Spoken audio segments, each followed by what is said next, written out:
Hello, hope you're in fine voice. Now, why aren't you getting that voiceover work? Something to do with the auditions, maybe. Perhaps you're just not winning those auditions. Obviously, if you were, you'd be getting the work. So let's take a look at some of the common reasons why people don't get those auditions, why they don't win those auditions, and why other people might be beating them. So, firstly, it's poor audio quality. Now, I'm sent, I don't know how many demos or show reels each week, but I review quite a few. And one of the big things I've noticed is that in about half the cases, so half of the material that I'm sent, the audio quality is just too poor. It's not of a good enough standard. And by that, I mean some of the common mistakes are the audio is too quiet, so you can't hear it, so you're having to turn it up, or it's too loud and it's distorting on certain words. And you're thinking, oh, that sounds horrible. It's like an overmodulation on some of the words. And also, the editing is often bad. So that the person leaves breaths in that aren't supposed to be there. So you get a kind of just before each word, and all you're listening out for is the breath. And all you have to do is just edit out those breaths. Or what some people do is they try and edit out the breaths, but they do it badly. So you get they cut into the breath, and it sounds awful when you're listening. Another thing that people do is they put silence in. So they will insert silence in their software. So they think, oh, I'll all that background noise, I'll cover up with a bit of silence, digital silence. And of course, it sounds awful because as a listener, it sounds really jerky and uneven because each time the voice stops, it goes to complete silence. And that's very difficult to listen to. The other thing is that people allow extraneous noises to come in. So because they're recording from home, sometimes you hear bird song or next door mowing the lawn or kids playing outside or whatever, or the dog barking. And I know these are things that impact in the real world on our home studios. Of course they do. But make sure that it's quiet there, or go to a place where it's quieter. So an ideal place would be the wardrobe or something, or get yourself a supercardioid microphone, which will minimize a huge amount of extraneous noise, and that will work well for you. So improving your audio quality is absolutely essential, and like I say, in my view, it's one of the main reasons why people don't get the work. Okay, so on to the next one, script reading. Yes, poor quality script reading. And this is kind of the basics, fundamental to what we do. And the whole philosophy about voiceovers is you are, okay, reading a script, but you're talking to someone and you're making it sound like you're not reading. But too many people end up recording something and they're just reading it off the page like this, and it sounds awful. This is a story and I'm going to tell it to you. And it sounds like the person is reading rather than telling us the story or selling us the toilet brush or whatever it happens to be. And it doesn't sound genuine. So get hold of those words. You must own those words. That's what we do in voiceovers. We own somebody else's words and bring them to life. And if your script reading is poor, learn to do it better. Lots and lots of practice, reading out loud, making it sound like you're not reading and you're talking to your listener. Absolutely at the core of what we do in voiceovers. So make sure that's absolutely spot on. Okay, so the next one, I've got imagination and individuality, lack of imagination.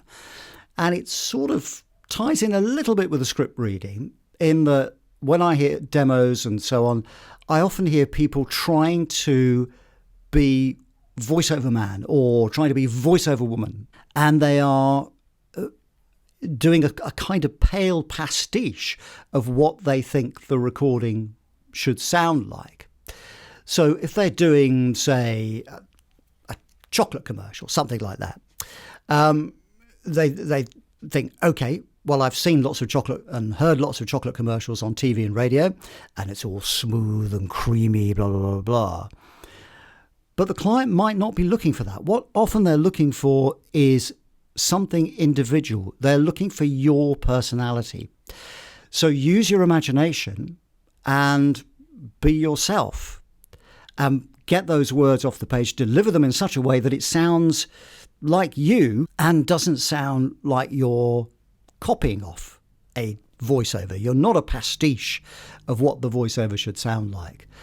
You're not trying to be like somebody else, unless it's an impression, of course, but you're not trying to be somebody else. You're being yourself. It's your biggest USP. It's your biggest selling point is the way you sound. So use it. Bring that personality into your performance and into your delivery. That's a real way to stand out from the crowd. Everyone is different. Everyone has got a unique voice. You might not think it, but it is. You know, your voice is unique. Celebrate it, use it, apply it to other people's words. Okay, so moving on. Pricing. So pricing in voiceovers. Are you quoting too high or are you quoting too low?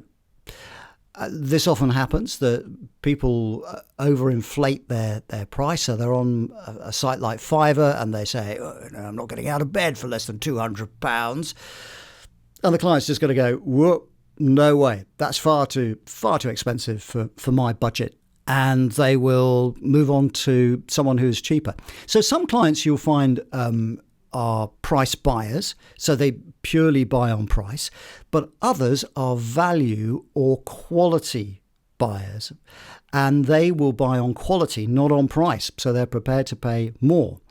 Now, it all depends on the platform you're on. So if you're on a site like Fiverr or People Per Hour or Upwork, it's cheap and cheerful work. But if you're on another site like Voice123 or Voices.com or Mandy, you probably are able to charge more, especially if the client's asking you.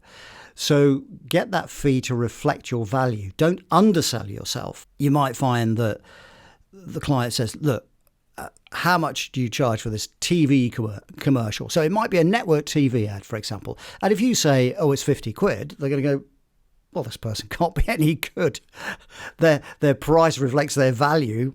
Goodness, you know, that must be low quality. But if you say, look, I've got a BSF, a basic studio fee, a basic session fee of £250, plus it's £1,000 buyout, then that client is going to be more receptive to that. You might have to negotiate, but at least you know your stuff. So know your stuff when it comes to pricing and make sure that you're aware of industry trends. Don't put yourself in a box. Don't make a rate card that is so straight-jacketed that you can't get out of it.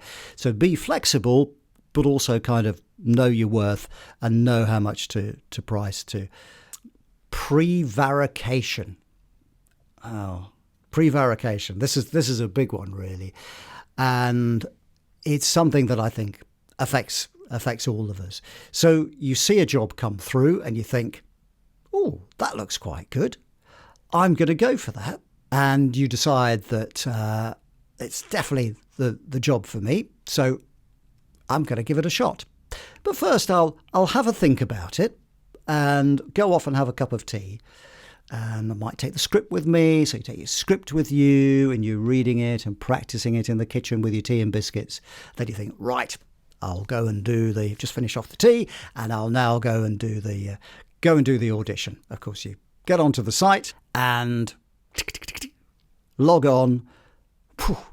The job has gone. It has disappeared. It's gone to somebody else because they got in quicker, because you were mucking about, having your tea, thinking about the job and not actually going straight for it. Now, I know it's a difficult thing to see a job and just do it straight off. And a lot of that is about your sight reading skills, being able to pick up a script and do it pretty well straight away. But by the same token, I think you can get into a habit of looking at a script and just sending the thing off. If it's going to take you 10 or 20 takes to do a particular job, someone's going to get in there before you, aren't they? They're going to get there before you. So speed is of the essence with these sites. You've got to get in there quickly.